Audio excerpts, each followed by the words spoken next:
नमस्कार दोस्तों, crime story channel पर मैं राजेश आपका स्वागत करता हूं। दोस्तों, आज मैं आपको अपराध की जिस वारदात के बारे में बताने जा रहा हूं, वो वारदात देश की राजधानी दिल्ली में हुई थी।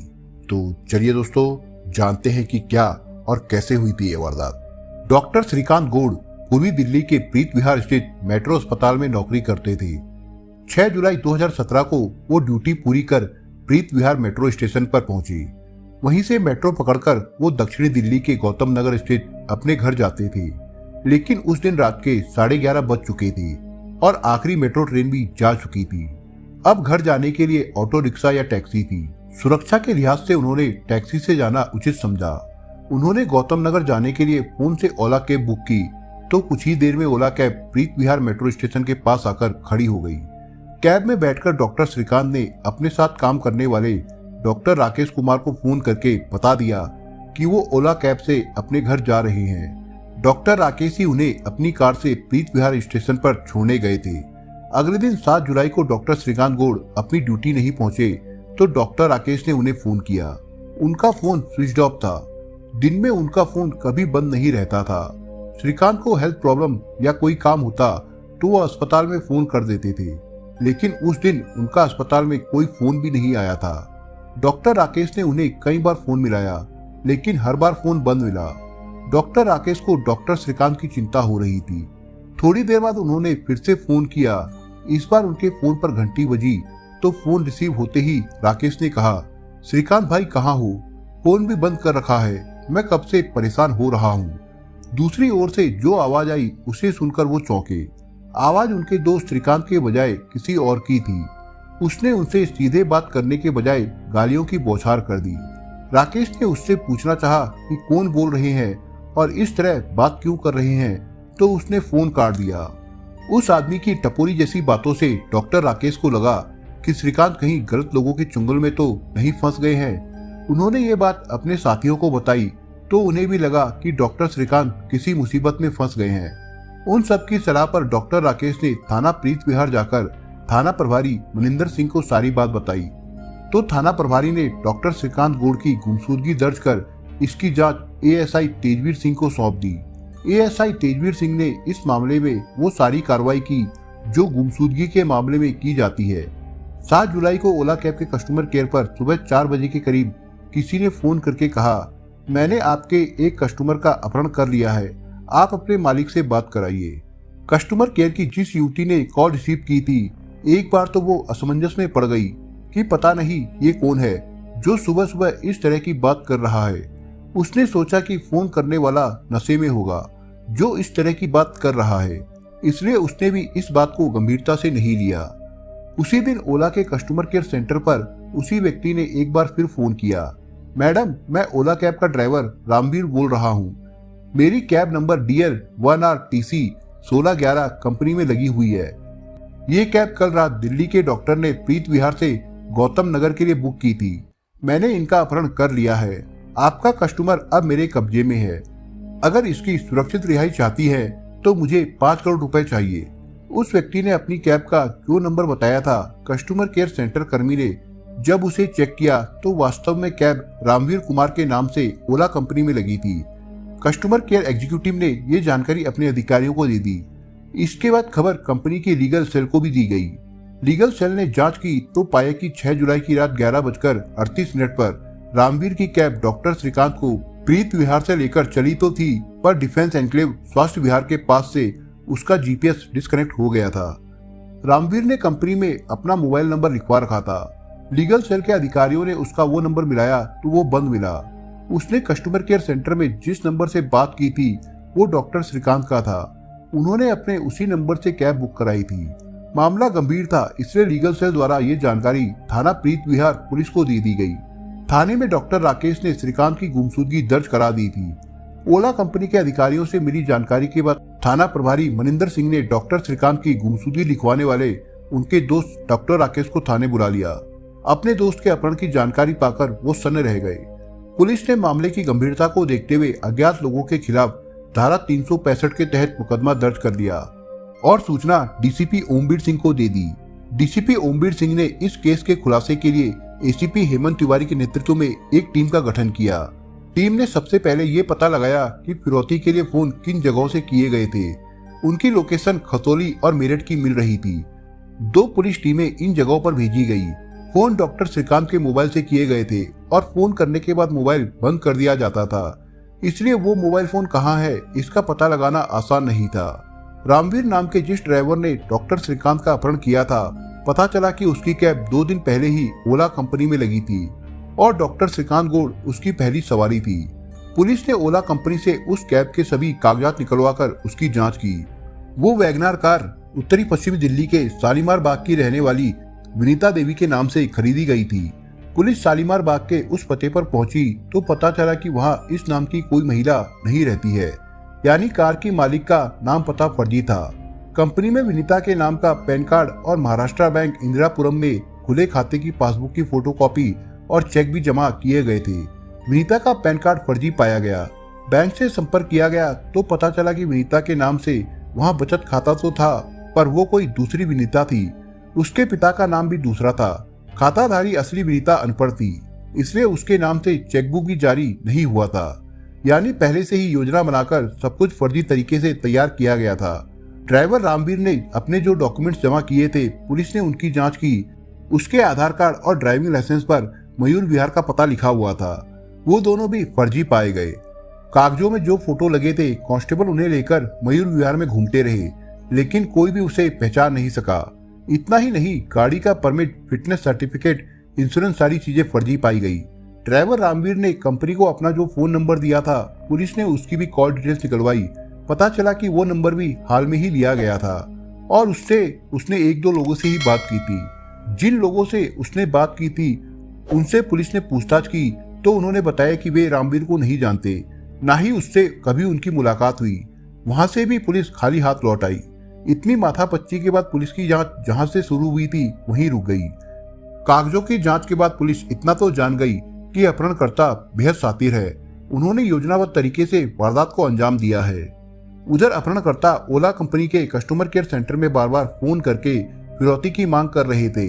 इतना ही नहीं, उन्होंने डॉक्टर श्रीकांत की 3 वीडियो भी ओला कंपनी में भेज दी, जिनमें वो खुद को छुड़ाने की विनती कर रहे थे।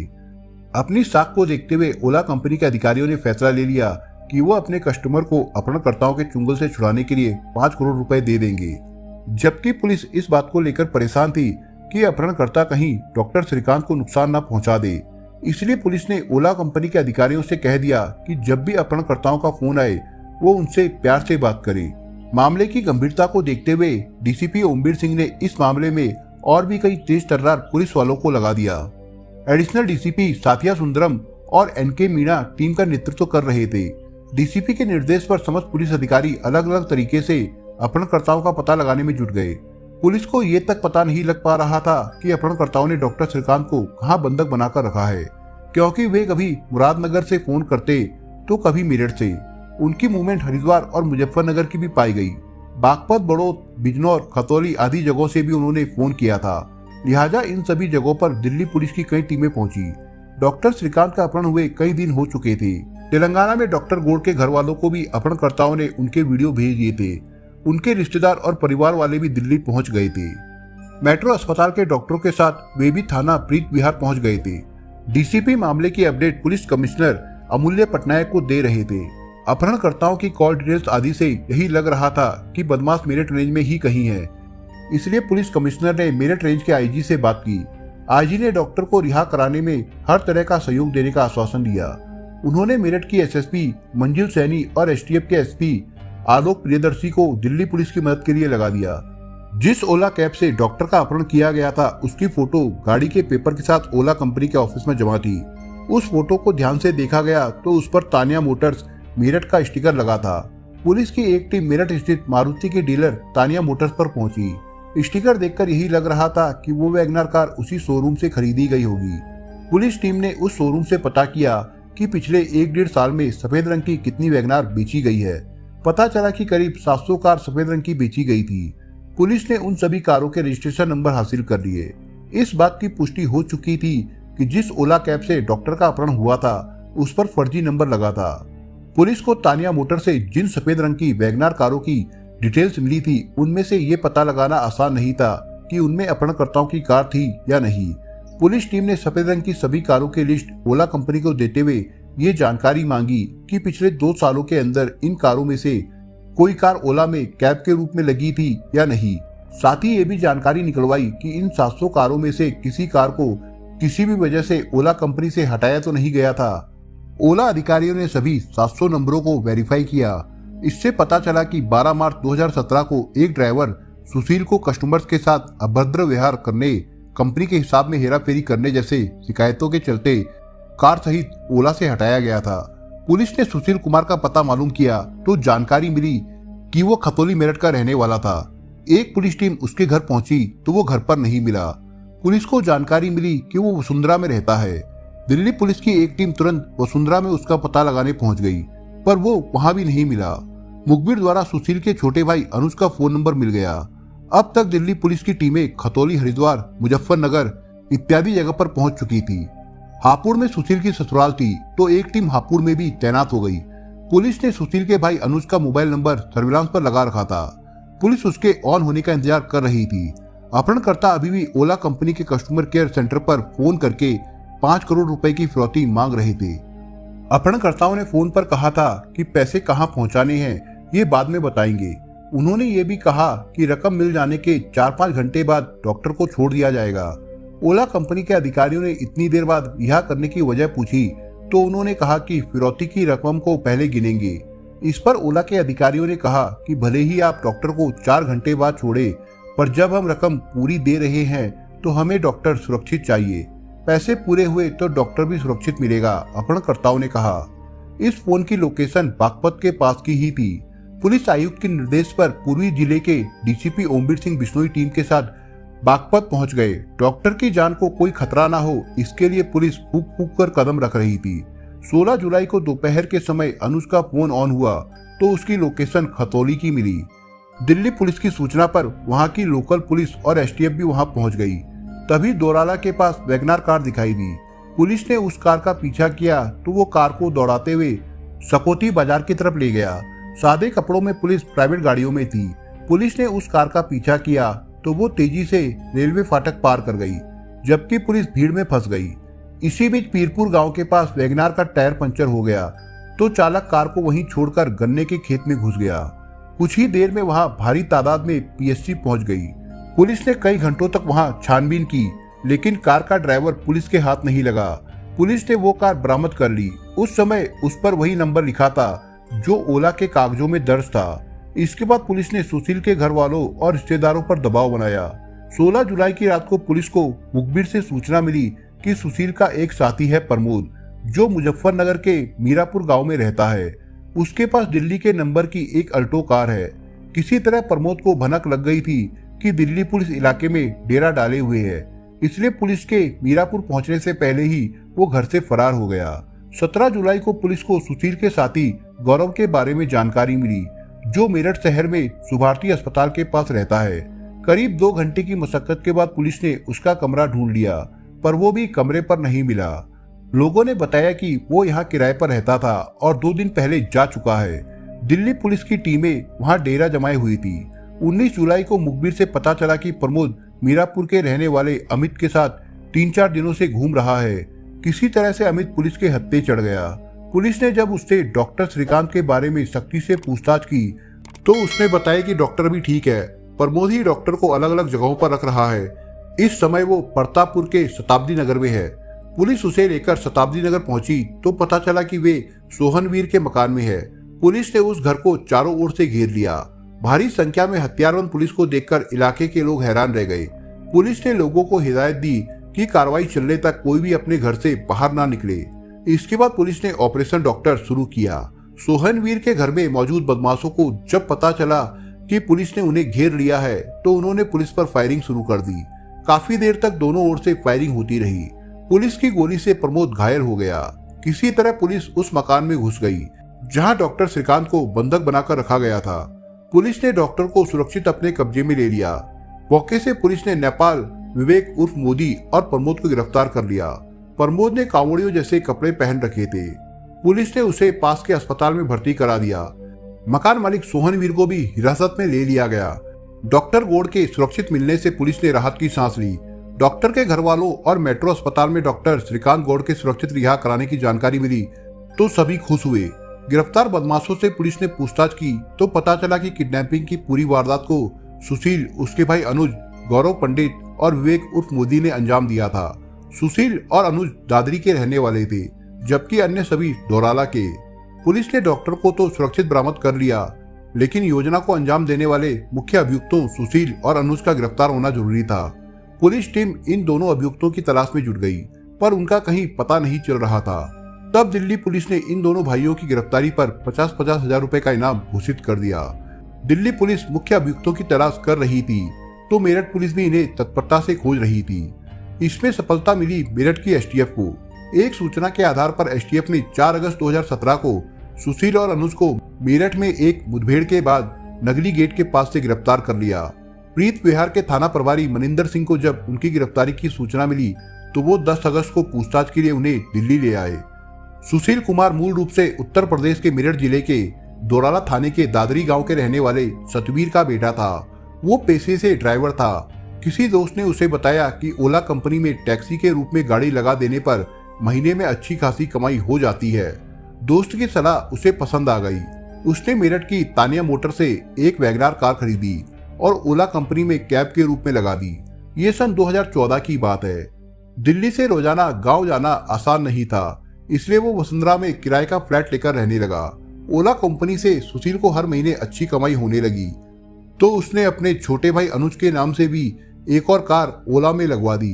दोनों भाई वहां काम करके खुश थे। कंपनी ने ड्राइवरों को प्रोत्साहन देने के लिए बोनस देने की योजना चला रखी थी। ये बोनस निर्धारित राइड से ज्यादा राइड पर था, इसलिए दोनों भाई ज्यादा से ज्यादा चक्कर लगाने की कोशिश करते।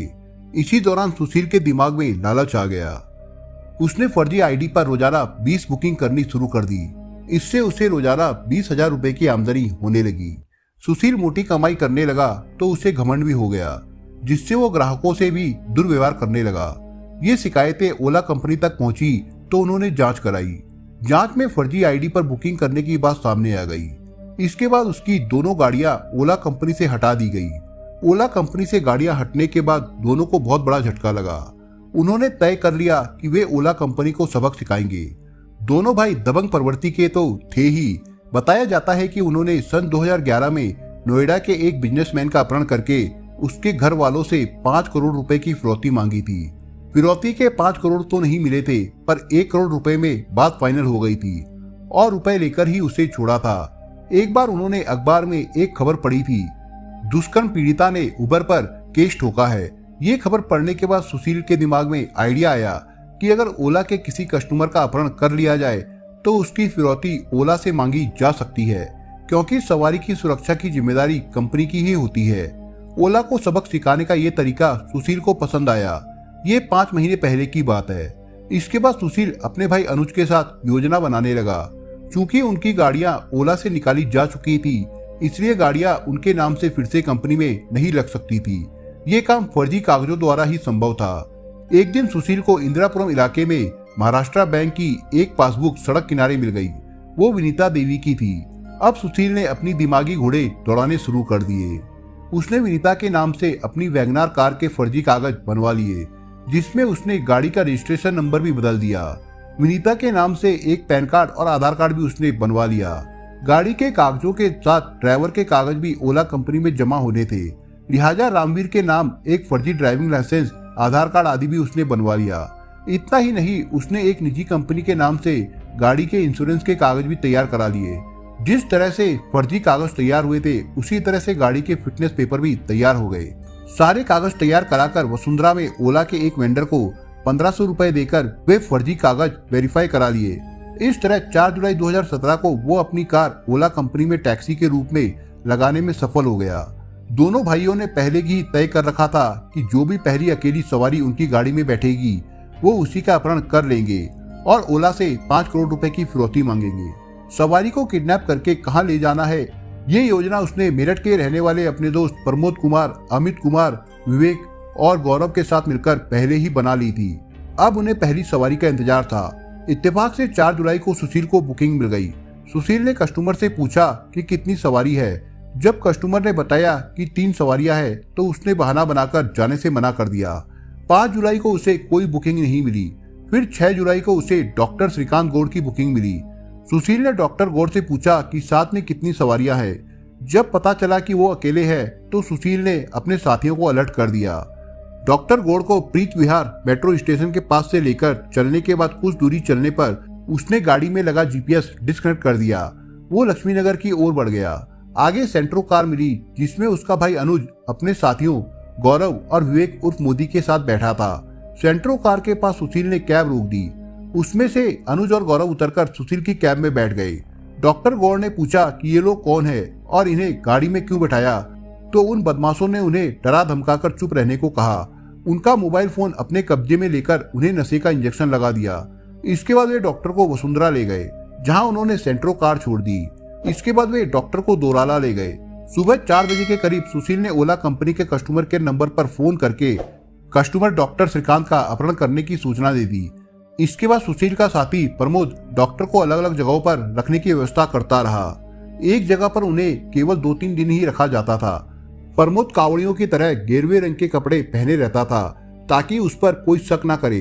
सुशील अलग अलग जगहों पर जाकर डॉक्टर के घर वालों और ओला कंपनी में फोन करके फिरौती की 5 करोड़ की रकम की डिमांड करता था। इतना ही नहीं, डॉक्टर के 3 वीडियो भी बनाकर भेजे। सुशील ने ओला कंपनी के अधिकारियों को इतना डरा दिया था कि वे 5 करोड़ रुपए देने को तैयार हो गए थे। सादे कपड़ों में दिल्ली पुलिस 5 करोड़ रुपए लेकर बागपत के पास पहुंची भी थी। पैसे लेने अनुज वैगनार कार से ही आया था, पर पुलिस की शंका होने पर वो कार छोड़कर गन्ने के खेत में घुस गया। इसके बाद सुशील को जब पता चला कि उसके कुछ साथी पकड़े जा चुके हैं तो वो खुद भी अंडरग्राउंड हो गया। पुलिस ने सुशील और अनुज की पत्नी सहित परिवार के अन्य लोगों को हिरासत में लिया तो वे परेशान हो गए। बाद में मुखबिर की सूचना पर मेरठ के नगरी गेट इलाके से उन्हें गिरफ्तार कर लिया गया। सुशील और अनुज से पूछताछ करने के बाद पुलिस ने उन्हें कोर्ट में पेश किया, जहां से उन्हें जेल भेज दिया गया था। दोस्तों, आप अगर चैनल पर नए हो तो आप चैनल को सब्सक्राइब करने के साथ कमेंट बॉक्स में इस कहानी के बारे में अपने विचार जरूर लिखिएगा। मिलता हूं एक नई कहानी के साथ, तब तक के लिए अपना ख्याल रखिएगा। धन्यवाद।